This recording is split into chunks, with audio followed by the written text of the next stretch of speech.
चोरा ते मुंह बोड़ा जवाब दे गए ने गोडे ते गिटे तेनों खप पाइया ताइया खा लेना केड़ा लगने ने सीधे तेनों 18 गज लठा ते लैं दा कट्ठा 18 गज लठा ते लैं दा कट्ठा गिटे फपदे ने कपड़े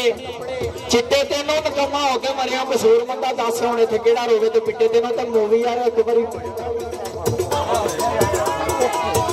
फेरो हजर आके एक बारी पीछे नजर मारी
बड़े चेर बाद बड़ी ख्वाहिश की दिल थी कि बाबे राम हाजी का मौका मिल जाए दो शेर